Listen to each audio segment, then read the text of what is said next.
Iyi ni Hot News ikaba ari ishakiro ry'amakuru ugomba kudacikwa umunsi ku munsi aho tukugezaho amakuru ari kuvugwa hano mu Rwanda.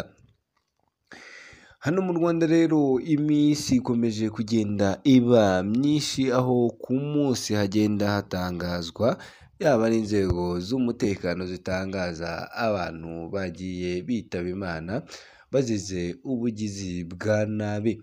Ibi bikaba bije rero aho muri iki gihugu mu ntara y'Amajyepfo umusore yaje gukubitwa akarinda ashiramo umwuka aho benshi byabateye impungenge kubw'uru rupfu rw'uyu musore. Umusore w'imyaka 22 wo mu murenge wa Kigoma mu karere ka Nyanza yafatiwe aho bikekwa ko yari yagiye kwiba ihene yakubiswe n'abaturage bimuviramo gupfa dore ko abaturage bagiye babishyira hanze. Uyu musore rero ngo akaba yaje ubwo yari ariho yagiye kwiba akaba yaje gufatwa n'abaturage baza kumukubita bimuviramo urupfu. Nubwo abantu benshi bagiye bavuga ati iki ni icyaha gikomeye cyane kuko murabizi kwihanira ni icyaha gihanwa n'amategeko hano mu Rwanda. Ibi byabaye mu rukerera rwo kuri uyu wa kabiri tariki ya 20 Kamena 2023 mu kagari ka Gahombo mu murenge wa Kigoma mu karere ka Nyanza. Bamwe mu baturage bahatuye bavuga ko uyu musore yajyanye na bagenzi be babiri kwiba ariko bumvise induru z'abaturage bariruka ariko we baramufata baramukubita arapfa.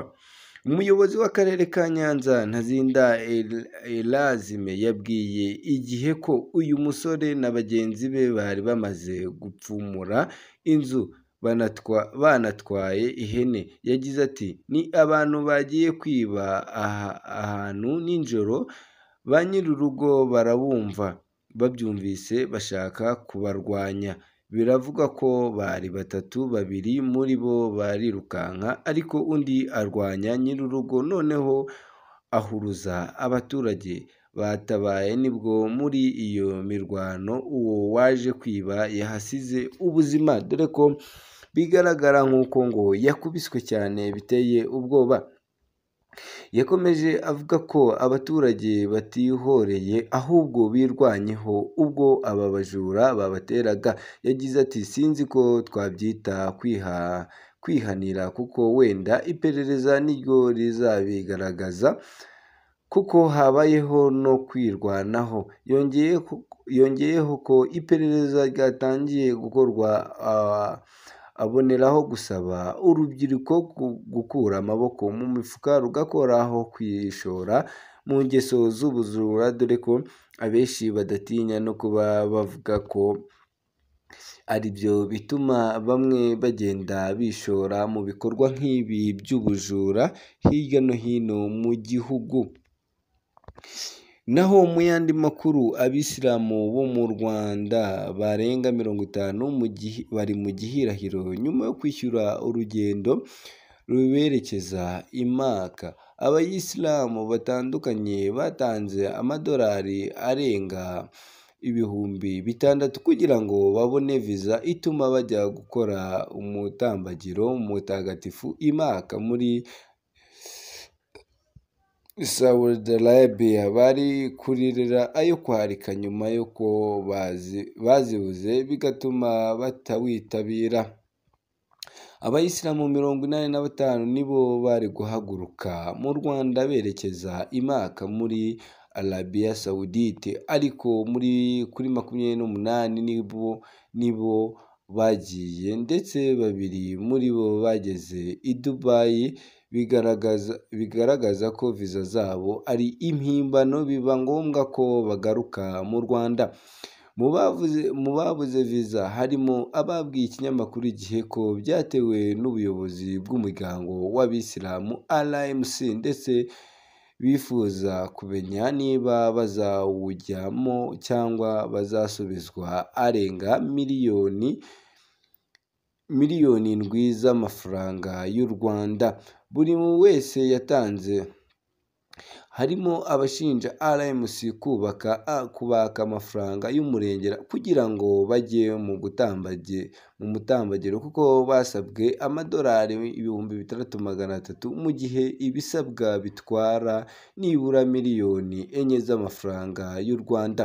Umwe yagize ati urebye baba babifitemo inyungu nyinshi kuko abantu babatse amadolari 6,300 mu gihe ibisabwa buri wese ajya impaka bitarenga 4,000 by'idolari. Uwitwa Safiya yagize ati biteye agahinda kubona twarakoze icyo tugomba gukora ariko abashinzwe iyi gahunda bakaba batari kubahiriza inshingano zabo.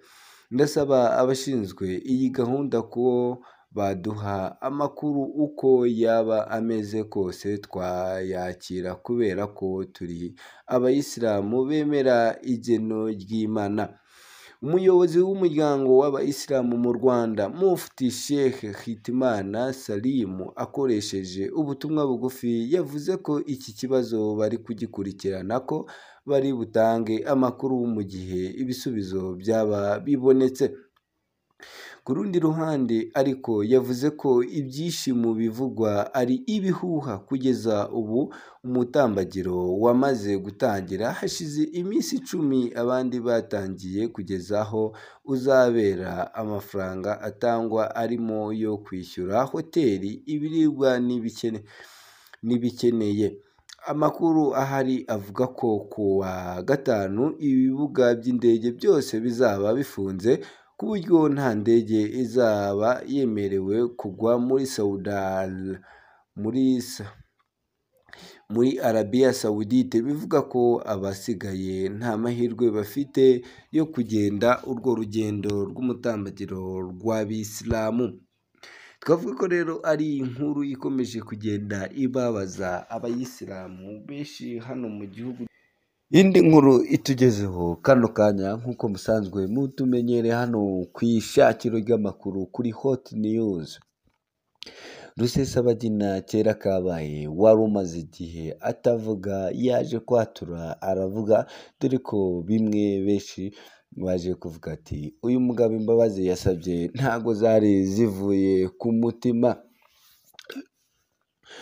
Wowe icyo tugusaba ni ukureba hasi ahantu handitse ijambo subscribe ugakandaho kugira ngo dukomeze tubane umunsi ku munsi.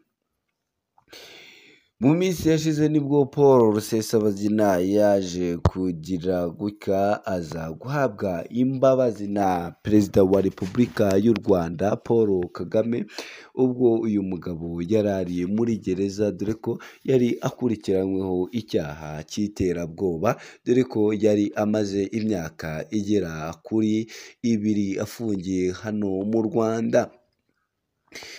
Ku munsi w'ejo rero nibwo Paul Rusesabagina we n'abakobwa biwe baje kurikoroza ubwo bazaga kuvuga amagambo atashimwe na benshi mu mbaga y'abanyarwanda ndetse n'abandi bose. Ibikorwa bya papa wabo byagezeho ingaruka zikomeye cyane, dore ko umutwe uyu mugabo yaje gushinga waje kwivugana abaturage batari bakeya ndetse ukanangiza n'ibikorwa by'abo baturage. Ibi bije rero aho Paul Rusesabagina wamaze imyaka 2 afungiye ibyaha by'iterabwoba mu Rwanda we n'abakobwa be barahiriye kutazaceceka kuri politiki yarwo kuko ariyo ntwaro yatumye uyu mugabo afungurwa, bikaba bihabanye n'ibyo yanditse mu ibaruwa ubwo yasabaga imbabazi. Ni umugabo waje gufungwa imyaka igera kuri 25 yari yakatiwe, ariko aza gufungwa imyaka igera kuri 2 dore ko yaje kwandika ibaruwa asaba imbabazi umukuru w'igihugu, ndetse umukuru w'igihugu nk'uko bisanzwe amugirira impuhwe aza kumurekura. Inyuma rero yaho uyu mugabo n'abakobwa biwe baje kugenda bifatira abantu ku gahanga batangaza ko badateze kureka bimwe se yari yanditse asaba imbabazi, avuga ko atazongera kubikora ukundi. Rusesabagina washinze umutwe w'iterabwoba wa FNL yarekuwe ku mbabazi za Perezida Werurwe uyu mwaka nyuma y'imyaka isaga 2 afungiye mu Rwanda ku byaha by'iterabwoba byahitanye ubuzima bw'abaturage 9 mu bice bitandukanye by'igihugu cy'u Rwanda. Muri ibyo bice rero hakaba harimo ibice by'abaturage bo mu karere ka Nyaruguru, ndetse dore ko aba baturage ari nabo bavuga ko ibi bitero by'uyu mutwe washinzwe n'uyu mugabo byakunze kugenda byataka. Ibi bije nyuma y'aho rero uyu mugabo twavuga ko yaje kuza guhurira ahantu hamwe mu ihuriro, dore ko yaje kuba uyu mugabo aza gutangaza ibyo benshi bavuze ko ari ukwisubiraho. Uyu mugabo rero waje gushinga uyu mutwe wa FNL yarekuwe ku mbabazi za Perezida, dore ko yasabaga imbabazi avuga ko yatazongera ukundi. Uyu mugabo twabibutse ko yari yakatiwe igifungo cy'imyaka 25 ariko aza gufungurwa nyuma yo gutakambira umukuru w'igihugu avuga ko kubera izabukuru n'uburwayi budakira asaba